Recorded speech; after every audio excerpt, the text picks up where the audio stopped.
어느 기독교 잡지에서 설교에 관한 그 설문조사를 했다고 합니다.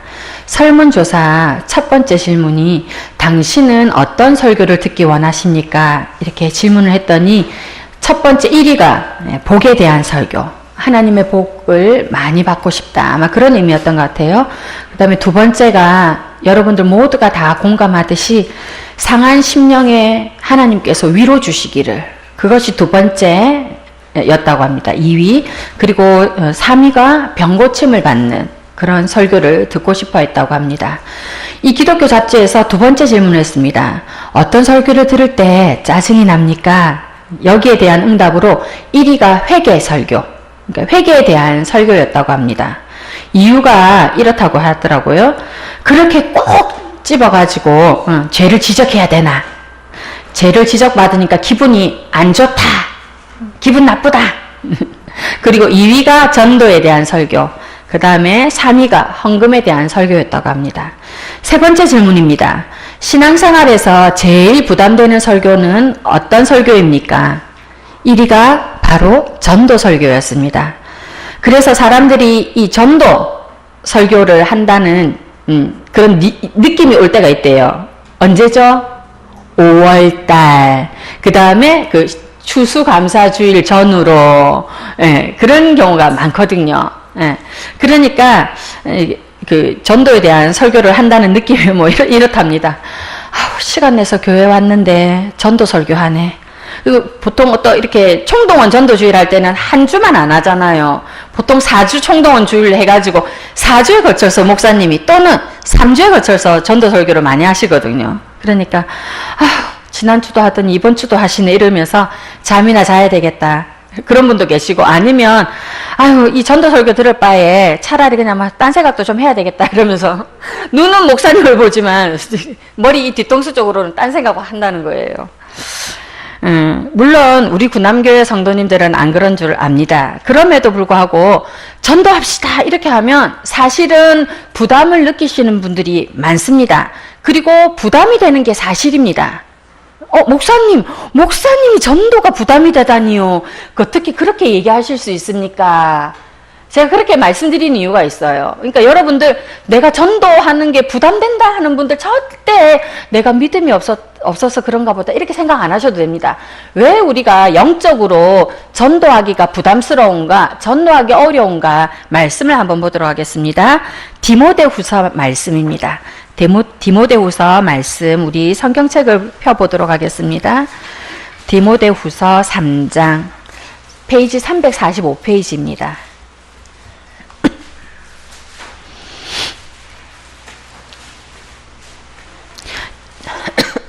디모데후서 3장 1절에서 4절 말씀까지만 읽도록 하겠습니다. 디모데후서 3장 1절에서 4절, 페이지 345페이지 함께 읽겠습니다. 너는 이것을 알라. 말세에 고통하는 때가 이르러 사람들이 자기를 사랑하며 돈을 사랑하며 교만하며 비방하며 부모를 거역하며 감사하지 아니하며 거룩하지 아니하며 무정하며 원통함을 풀지 아니하며 모함하며 절제하지 못하며 사나우며 선한 것을 좋아하지 아니하며 배신하며 조급하며 자만하며 쾌락을 사랑하기를 하나님 사랑하는 것보다 더하며. 아멘.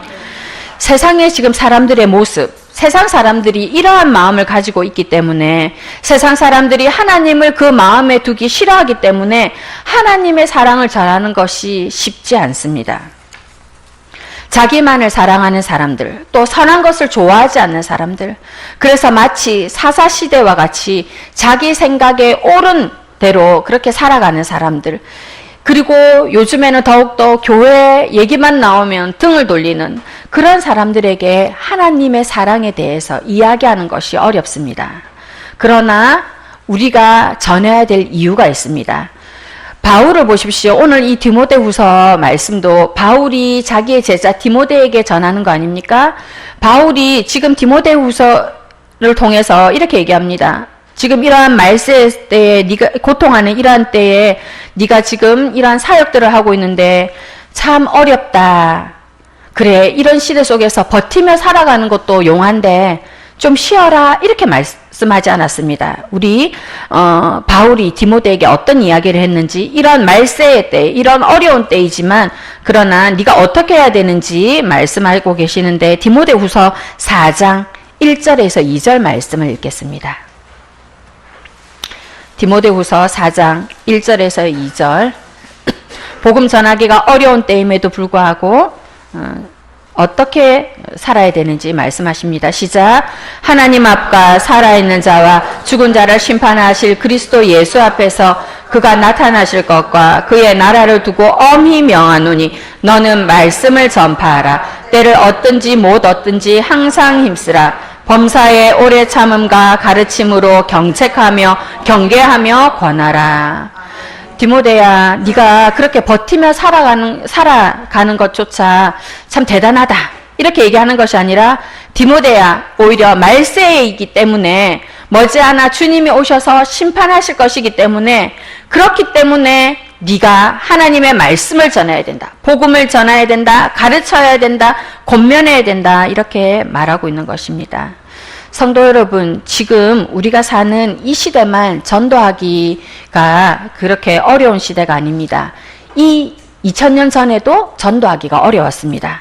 그리고 100여 년 전에도 마찬가지였습니다. 100여 년 전에 우리나라에 오신 선교사님들을 생각해 보십시오. 그분들이 우리나라에 선교사로 이렇게 들어올 때 과연 얼마만큼의 희망, 얼마만큼의 기대를 가지고 왔을까요? 언더우드 선교사님의 그 일기장을 보면 이 조선 땅이 굉장히 절망적인 땅이라고 그렇게 고백하고 있습니다. 우리 화면을 통해서 한 2분 30초짜리인데요. 언더우드 선교사님은 우리 이 땅에서 과연 어떠한 마음을 가지고 있었는지 한번 그 마음을 한번 살펴보도록 하겠습니다.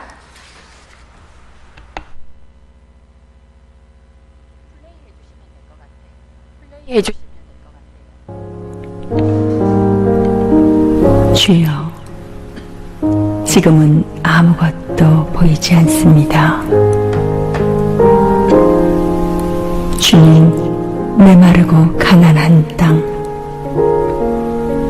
나무 한 그루 시원하게 자라오르지 못하고 있는 땅에 저희들은 옮겨와 앉았습니다. 그 넓고 넓은 태평양을 어떻게 건너왔는지 그 사실이 기적입니다. 주께서 붙잡아 뚝 떨어뜨려 놓으신 듯한 이곳, 지금은 아무것도 보이지 않습니다. 보이는 것은 고집스럽게 얼룩진 어둠뿐입니다. 어둠과 가난과 인습에 묶여있는 조선 사람뿐입니다. 그들은 왜 묶여있는지도 고통이라는 것도 모르고 있습니다. 고통을 고통인 줄 모르는 자에게 고통을 벗겨주겠다고 하면 의심부터 하고 화부터 냅니다.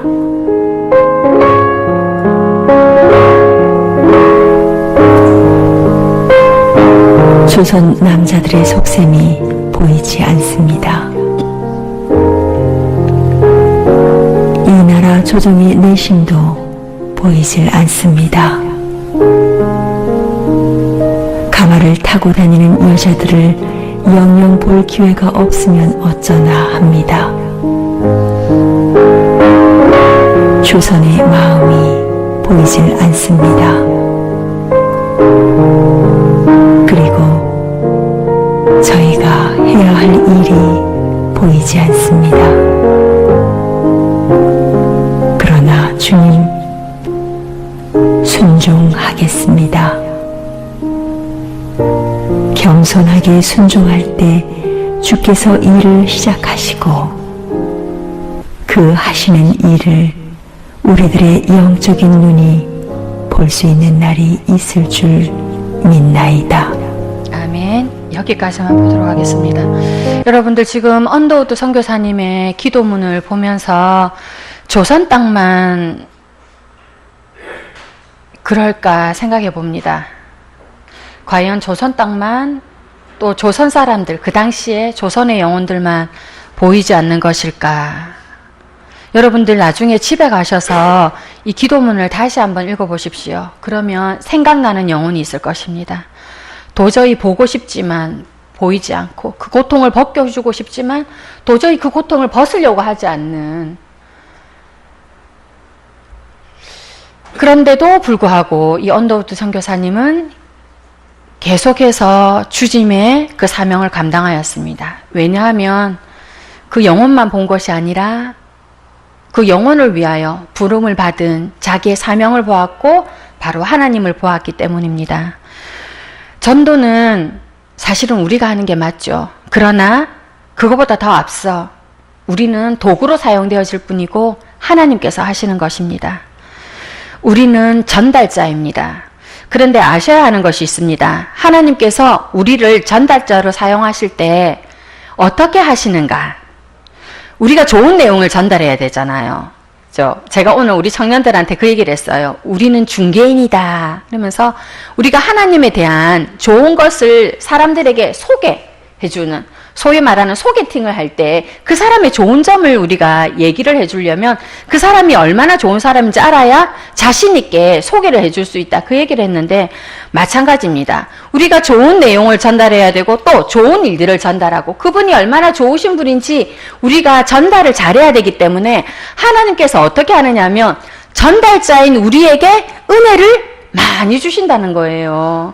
하나님께서 우리에게 은혜를 많이 주시고 사랑을 많이 주시고 복을 깨닫게 하시고 위로를 주시고, 그래야 전달자인 우리가 세상에 나가서 하나님은 이런 분이십니다라고 자신 있게 이야기할 수 있거든요.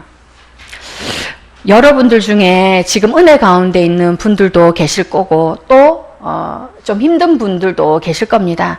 그러나 우리가 기억해야 될 것은 은혜를 받은 분들은 은혜 받은 대로 하나님의 사랑을 전하고, 또 지금 은혜가 필요한 분들, 하나님의 위로가 필요한 분들은 그분들대로 하나님께 매달리십시오. 하나님, 제가 하나님에 대해서 잘 얘기하고 싶습니다. 하나님이 어떤 분인지 제가 세상에 선포하고 싶습니다. 그런데 지금 그 은혜가 보이지 않아서, 그 위로가 느껴지지 않아서 힘이 듭니다. 하나님, 저에게 위로를 주십시오. 복을 주십시오. 그리고 그 받은 은혜와 사랑을 제가 세상 가운데 흘려보내겠습니다. 이렇게 기도하는 것이 중요합니다. 여러분들, 우리가 특별히 은혜 받은 분들 같은 경우에 우리가 신경 써야 되는 부분이 있습니다. 무엇인가 하면 좋은 일이 있거나 또는 자랑할 만한 일이 있으면 이제 교회에 자랑을 하잖아요. 왜냐하면 이제 매주 보는 분들이니까, 그리고 친한 분들이니까 교인들 붙들고 자랑하기도 하고 좀 쑥스럽지만 얘기하기도 하고 그러지 않습니까? 또 그게 좋은 거예요. 왜냐하면 그러면서 하나님의 사랑이 이런 것이구나, 하나님께서 이렇게 역사하시는구나 하면서 하나님을 함께 찬양하며 예배하는 것입니다. 그런데 여기에만 머무는 것이 아니라 하나님에 대한 이야기, 하나님의 사랑은 더 나아가서 세상 사람들에게도 반드시 전해져야 되는 것입니다. 왜 그런가, 그 이유를, 영적인 원리를 좀 얘기해 보도록 하겠습니다. 여러분들, 이제 피곤하시고, 노곤노곤하시고, 그러니까 우리 이 시간 숨 한번 쉬어볼까요? 예, 숨. 들이쉬고, 내쉬고, 들이쉬고, 내쉬고. 들이쉬면서 여러분들, 내가 들이쉴 때 그냥 들이쉰다 하지 말고, 하나님의 은혜, 하나님의 복, 하나님의 그 사랑 막, 들어온다 생각하고 확 쉬어봅시다. 들어 마셔봅시다. 시작. 계속 내쉬지 말고. 자, 제가 내쉬지 말라 했는데도 호흡이 짧으셔서 내쉬잖아요. 그죠? 여러분, 이 전도라는 게 이런 거예요. 그 하나님의 사랑이 이런 거예요. 우리는 계속 들이만 마시고 내쉬려고 안 합니다. 그런데 들여는 마셨는데 열심히 하나님 사랑 주세요, 하나님 은혜 주세요, 하나님 너무 좋아요 이래놓고 안 내쉬면 어떻게 되죠? 죽죠. 예, 제가 여기다 죽는다 안 했어요. 왜냐면 너무 센 것 같아가지고 그냥 좀 병이 납니다 이렇게 해놨어요. 근데 여러분들이 바로 죽는다 대답해 주셨네. 예, 우리는 하나님의 사랑 사실 너무 좋죠. 그러니까 막 하나님 너무 좋아요 그랬는데 중요한 거 그 다음에 내뱉어야 됩니다. 어디로? 세상 가운데로. 그런데 이게 여기서 멈춰지거나 정체가 되어버리거나 이러면 순환장애가 일어나기 때문에 결국은 힘이 들어요. 병이 들어요. 제가 얘기 안 했습니다. 여러분들이 얘기하신 대로 죽습니다. 여러분, 오늘날 우리 한국교회의 문제점이 어떤 것이 있냐면 어느 순간 이 하나님의 사랑, 하나님의 말씀이 교회 안에만 머물러 있다는 것입니다. 하나님의 은혜가 우리 안에만 그냥 이렇게 돌고 그냥 멈추어 버린다는 것입니다.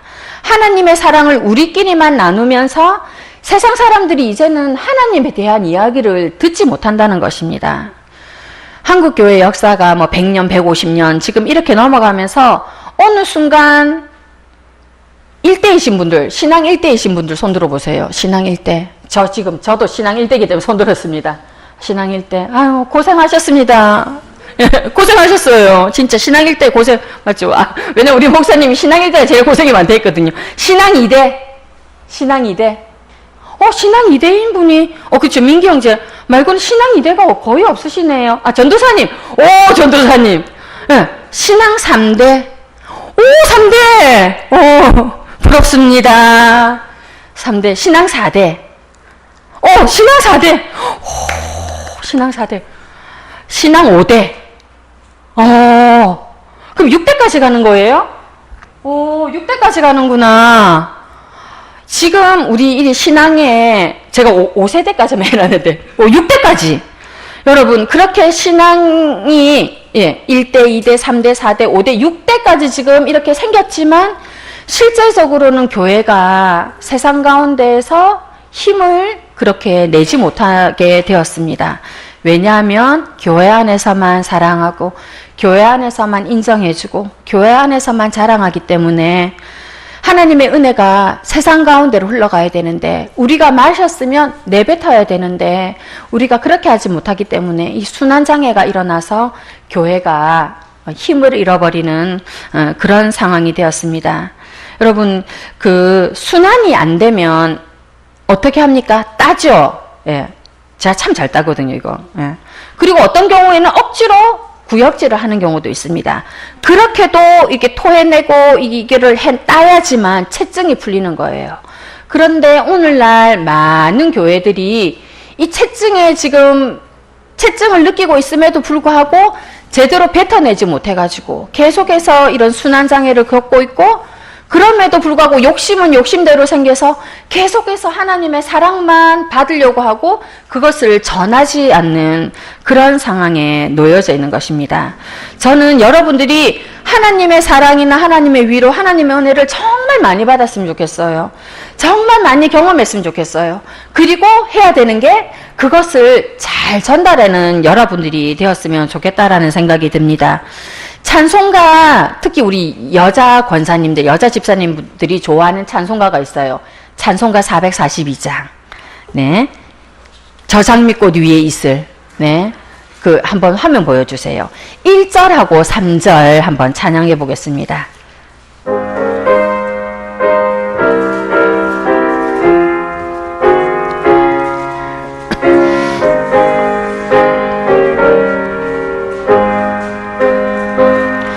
저 장미꽃 위에 있을 아직 맺혀 있는 그때에 귀에 흐르는 소리 들리니 주음성 분명하다.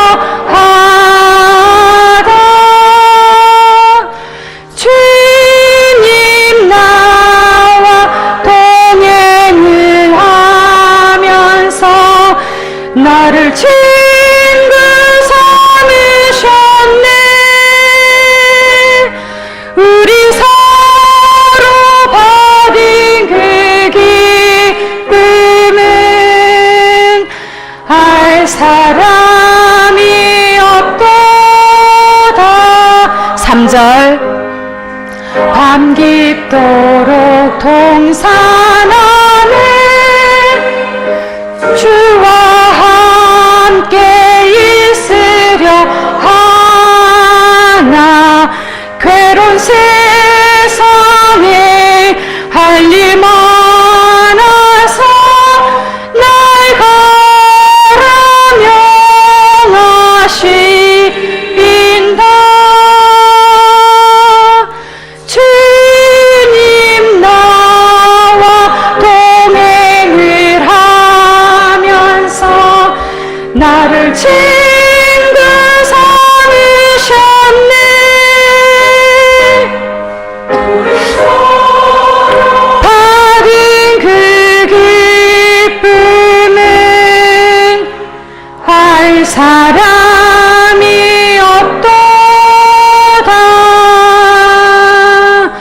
방금 우리가 고백한 것과 같이 우리는 참 많은 은혜를 누리고 있는 사람들입니다. 그렇기 때문에 주님과 있으면 너무 좋아요. 그래서 소원합니다. 주님과 있으니까 너무 좋습니다. 주님 한 분만으로 만족합니다. 계속 주님 옆에 있고 싶어요. 그런데 주님이 우리의 이런 사랑의 고백에 어떻게 말씀하시냐면, 그래, 나도 너를 사랑한다. 나의 사랑을 이렇게 깨달았다니 너무 좋구나. 나의 사랑 속에서 네가 회복이 많이 되었냐? 힘과 용기를 얻었냐? 그래, 그렇다면 세상으로 고고. 지금 이렇게 얘기하시는 거예요. 주님은 우리가 주님의 그 동산에 머물기를 원치 않으시고 세상으로 가라고 얘기합니다. 그런데 그 세상이 어떤 세상이라고 얘기하느냐면, 여기 찬송가의 고백에도 행복한 세상이라고 표현되어 있지 않습니다. 괴로운 세상이라고 얘기되어 있고, 방금 전에 우리가 읽었던 그 디모데 후서의 말씀처럼 강팍한 세상이라고 얘기하고 있습니다. 그리고 언더우드 선교사님의 기도문처럼 도저히 앞이 보이지 않는 그런 세상입니다. 그런데 그런 세상에 하나님이 가라고 얘기하십니다. 여러분들, 그 세상이 가정이신 분들이 있을 수 있어요. 그 세상이 자녀이신 분들도 있습니다. 그리고 그 세상이 직장 동료, 그 강팍한 세상이 친정이거나 시댁 식구인 분들도 계십니다. 친구들도 있습니다. 다양하게 만나는 사람들일 수 있습니다. 바로 그곳으로 가서 우리의 역할에 최선을 다하는 것, 그것이 바로 하나님의 명령인 것입니다. 하나님은 우리를 좋은 소식의 전달자로 부르셨습니다. 그래서 말씀드리는 대로 우리는 반드시 좋은 경험을 할 것입니다. 왜냐하면 하나님께서 우리로 좋은 경험을 통해 자신이 어떤 분인지 전달되도록 하기 위해서이기 때문입니다. 그렇기 때문에 여러분들 계속해서 하나님께 욕심껏 부르짖으세요. 하나님 복 많이 주세요. 은혜 많이 주세요. 사랑 많이 주세요.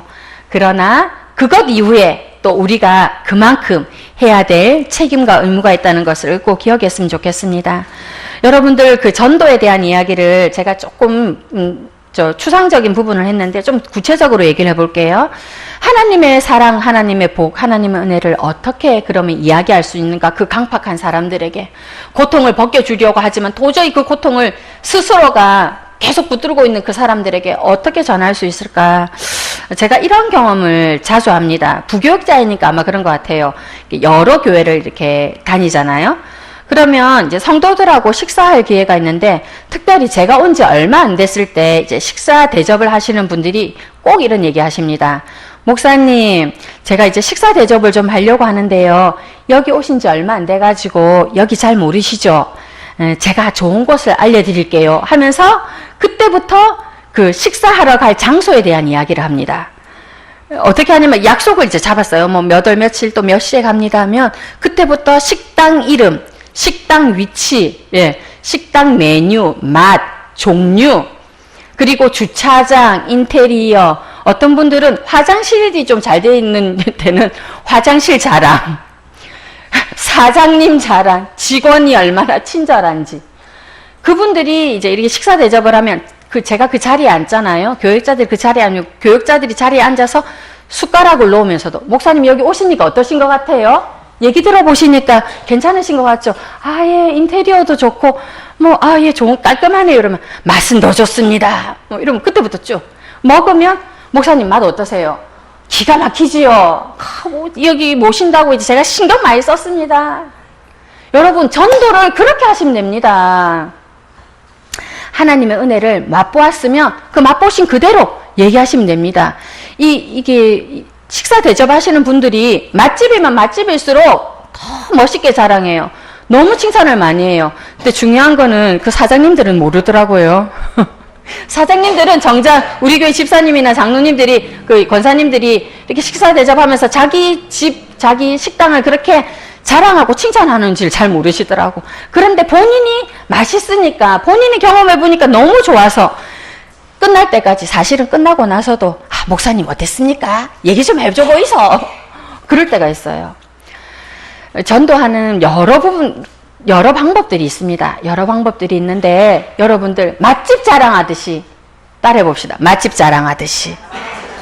여러분들 맛집 잘 알고 계시잖아요. 그죠? 그러니까 맛집 자랑하듯이 또 우리 교회 제가 너무 감사한 게 뭐냐면 이렇게 새가족들이 오시면 새가족분들이 이렇게 다 우리가 이제 여기 주변에 사시는 분들이니까 우리 교회 분들을 다 길에서 한두 번 보셨던 것 같아요. 그리고 오랜 이웃들도 있고. 근데 사실은 좀 관계가 안 좋거나 좀 틀어졌거나 이미지가 좀 안 좋거나 이렇게 하면 이분들이 사실은 저 사람이 교회 다니네? 저 사람이 권사? 이럴 수가 있어요. 그런데 제가 우리 교회 이제 횟수로 3년이 횟수로 3년 동안 있으면서 새가족 중에 한 분도 그런 분이 안 계세요. 제가 저분을 알아요. 저분을 어디서 만났어요. 슈퍼에서 만났든지 식당에서 만났든지 같은 아파트에 살든지 병원에 있을 때 만났든지 그 누구도 좀 당황했어요. 이런 분들이 없어요. 왜냐하면 제가 예전에 있던 교회에서는 새가족으로 누가 왔었는데 2주만 오고 안 오시더라고요. 그래서 왜 안 오시냐고 물어봤더니 와서 이렇게 막 찬양하고 이렇게 했는데 그 앉아 계신 분들 중에 자기가 평소에 좀 안 좋게 생각했던 분, 그분이 그 교회에 있어가지고 내가 불편해서 못 다니겠다고 그런 거예요. 그런데 우리 교회는 너무 다 여러분들이 아름다운 그리스도의 편지, 그리스도의 향기가 되어가지고 새가족이 와도 그 누구도 오히려 더 반갑게 인사하시는 거 보고 역시 우리 교회가 저력이 있구나 이런 생각이 들더라고요. 그러니까 여러분들 이 저력 있는 우리 교회, 그리고 지금 교회가 지금 계속해서 부흥하려고 여러 가지 일들을 많이 하지 않습니까? 그리고 기도해야 될 일들도 많고 이럴 때 여러분들의 저력을 보여주는데 다른 저력도 필요하지만 전도의 저력도 필요하다는 것을 여러분들이 꼭 기억하셨으면 좋겠습니다.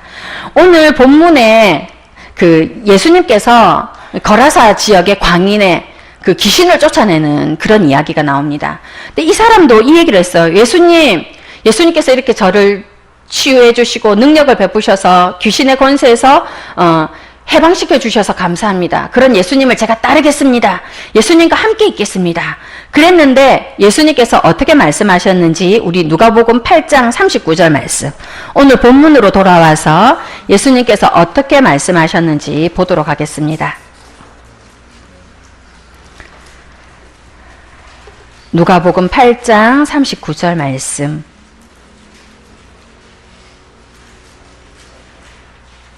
함께 읽겠습니다. 시작.